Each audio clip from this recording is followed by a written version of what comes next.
The life of Wade Wilson, more commonly known as Deadpool, is full of loneliness, tragedy, and a whole lot of jokes to try and laugh the pain away. If you need a refresher on Ryan Reynolds' iconic hero before you see Deadpool and Wolverine, stick around for the good, the bad, and the incredibly ugly.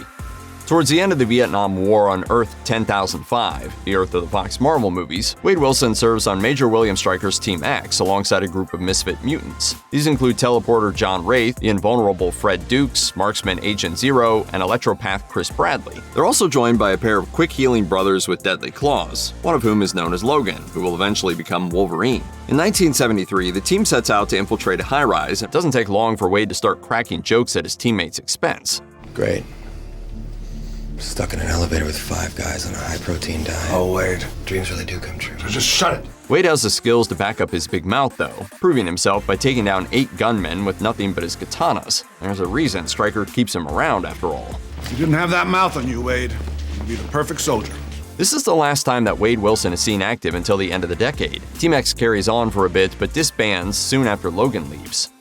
By 1979, Wade Wilson has effectively disappeared from the world stage, leaving his former teammates ignorant of his location or intentions. This question is eventually answered when Logan arrives on 3 Mile Island in his hunt for Kayla Silverfox. When he confronts William Stryker about her kidnapping, the ensuing confrontation reveals what happened to Wilson. Stryker captured and experimented on him for years. Wilson isn't the man he used to be thanks to some seriously damaging surgical alterations. The fast-talking soldier turned mercenary ends up with his mouth sealed by grafted skin. Yeah, Stryker finally figured out how to shut you up. As Weapon 11, Wade is also sporting a ton of new mutations that Stryker effectively stole from the rest of the team and put in what he refers to as the Deadpool. He can teleport, fire optic blasts, retract blades from his forearms, and more. The ensuing fight sees Logan team up with his brother Victor once more, as neither can stop the upgraded Wade on their own. The fight destroys much of the facility, but comes to an abrupt end when Logan decapitates Wade, leaving him for dead. After Logan and Victor go their separate ways, the decapitated head of Weapon 11 breaks the fourth wall, shushing the audience with his mouth exposed once more as his body starts to put itself back together.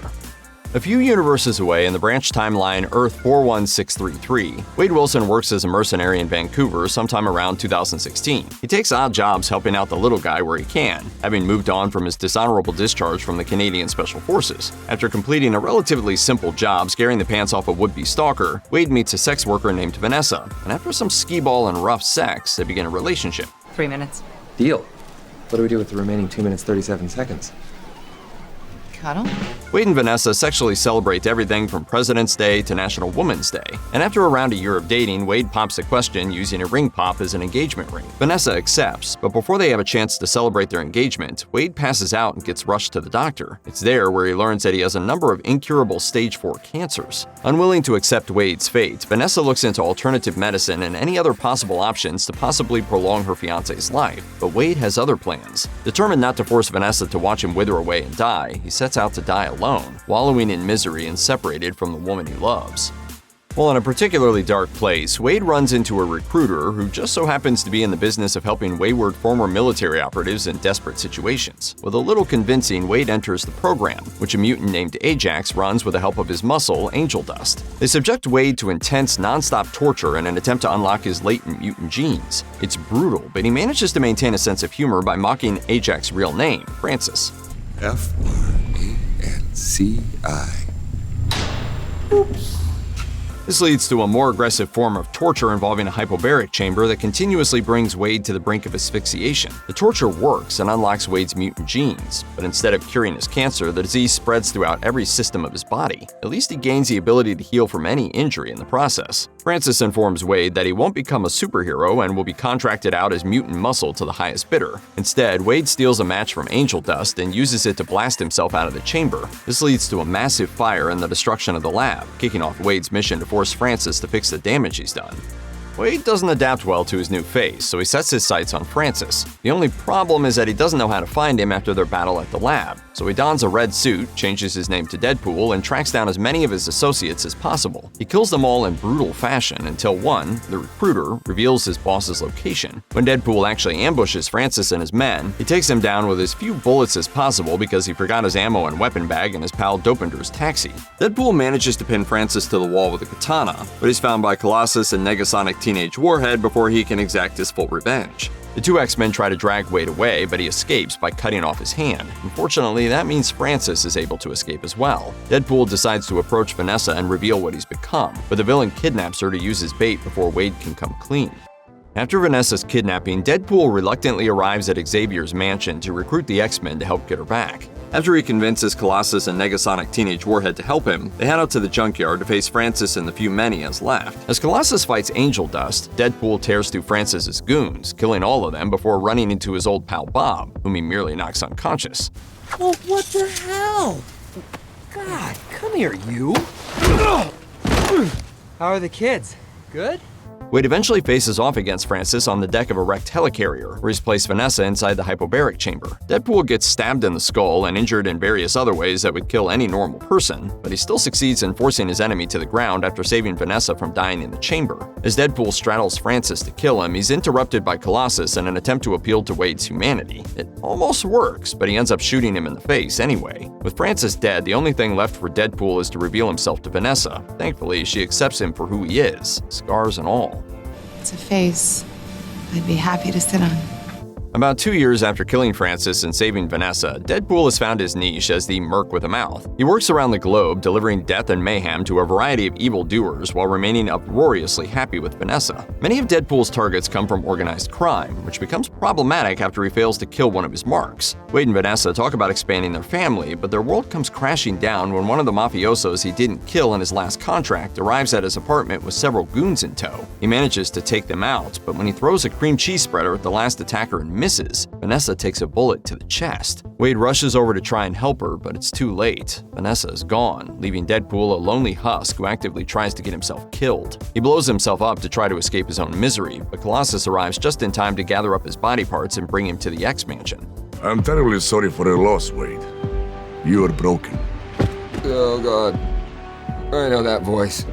After putting Deadpool back together again, Colossus convinces the anti-hero to try out being an X-Man trainee. Along with Negasonic Teenage Warhead, they travel to an orphanage for mutants where a pyrokinetic boy named Russell has ended up on a standoff with the authorities. The X-Men mean to de-escalate the situation, giving Deadpool an opportunity to prove himself. He helps the authorities subdue the troubled child, but when Deadpool realizes that the orphanage is actually a hotbed of child abuse, he shoots a staff member straight through the skull. Colossus stops Deadpool from doing any more damage, allowing him to be fitted with a mutant suppression collar and arrested alongside Russell. It's fair to say Deadpool's first mission with the X-Men isn't a complete success. He and Russell are thrown into the Icebox, a specialized prison designed to hold powerful mutants. The special collars stop their powers from taking effect, and that's a serious problem for Deadpool because his mutation is the only thing stopping his cancer from killing him.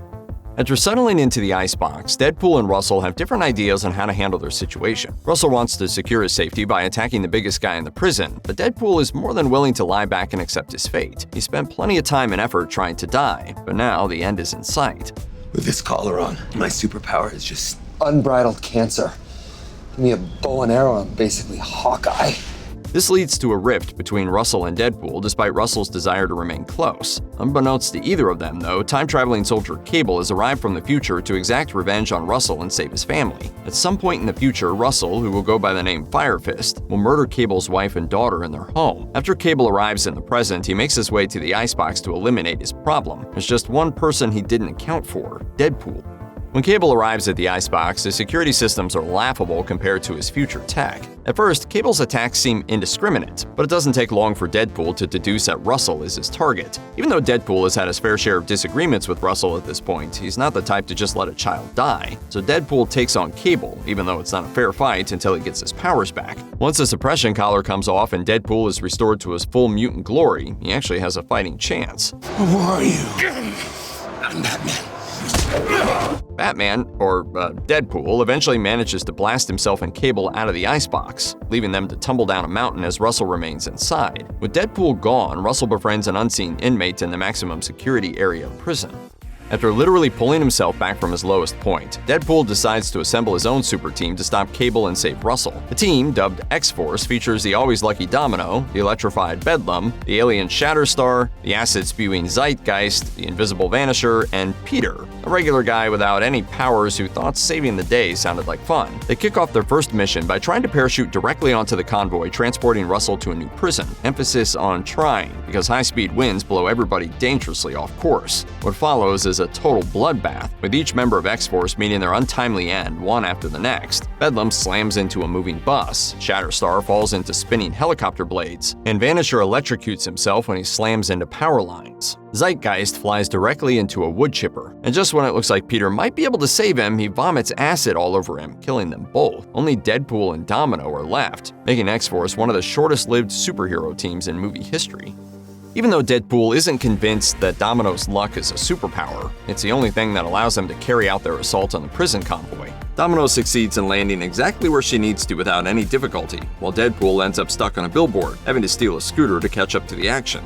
As Domino and Deadpool try to save Russell aboard the prison transport, Cable arrives and naturally mucks everything up. That is, until Russell's new friend is released and crashes the truck with a single punch. As the survivors climb out of the wreckage, Deadpool is thrilled to learn that Russell has teamed up with fan-favorite villain Juggernaut, but his joy is short-lived. You know, it has always been a dream of mine to see my face reflected in your helmet as you charge at me with murderous intent.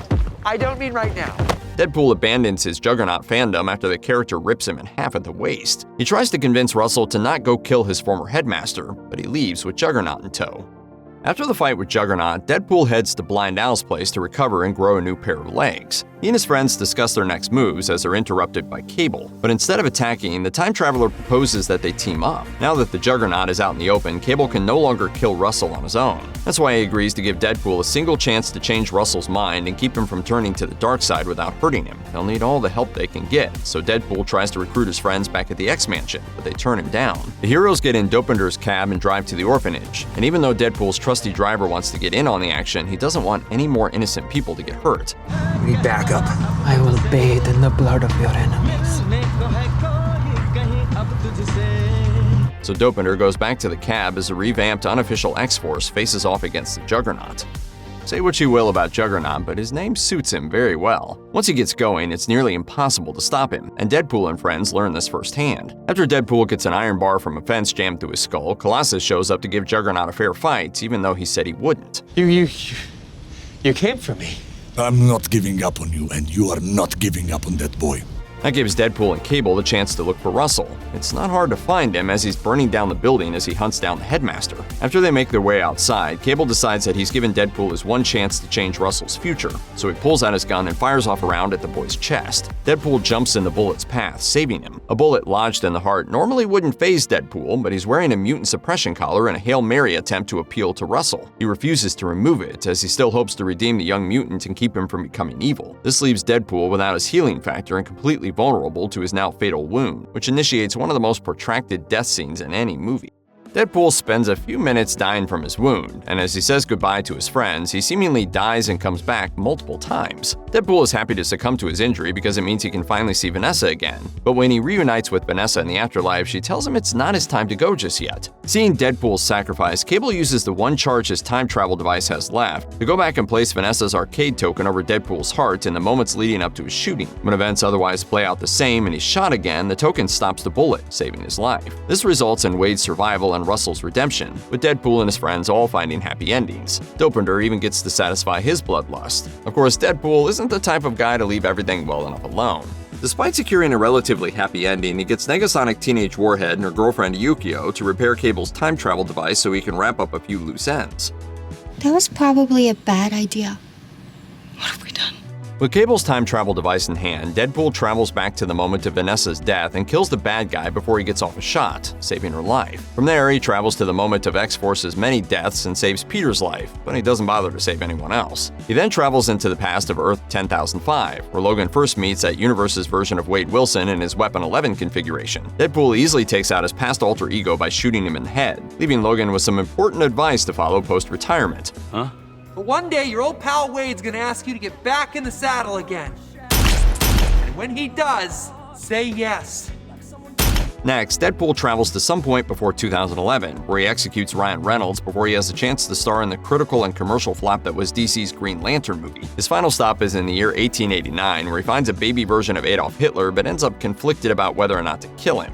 I think we both know I don't have what it takes to do this, so I'm just gonna change your diaper real quick, and then I'm gonna come back with my friend Cable. He loves killing kids. By the time Deadpool's time-traveling shenanigans are over, he's saved Vanessa and Peter, killed 2 versions of himself in alternate realities, and made a real mess of the timeline. But as anyone who's seen the Disney Plus series Loki knows, you don't mess with time without facing repercussions. Deadpool's actions end up gaining the attention of one particular organization that no one wants to mess with. Approximately 6 years after saving Russell, Deadpool is as happy and content as an unkillable mutant can possibly be as he celebrates his birthday with friends. The sweet moment is interrupted by a knock on the door, and when he opens it, he finds a handful of agents from the Time Variance Authority hoping to talk to him. After minimal resistance, they drag him to the TVA, where Mr. Paradox explains that Wade is different from everyone else in the multiverse, possibly because of his ability to break the fourth wall. At some point after this meeting, Deadpool agrees to work with the TVA, but they don't play well together for long. He's paired up with Wolverine, and the two fight, but eventually agree to join forces. While it's unclear precisely what's going on with the TVA, Deadpool, and Wolverine, it's obvious that nobody is afraid to annihilate anyone else. It seems that the iconic mutants will be decapitating as many TVA agents as they possibly can as they both join the MCU.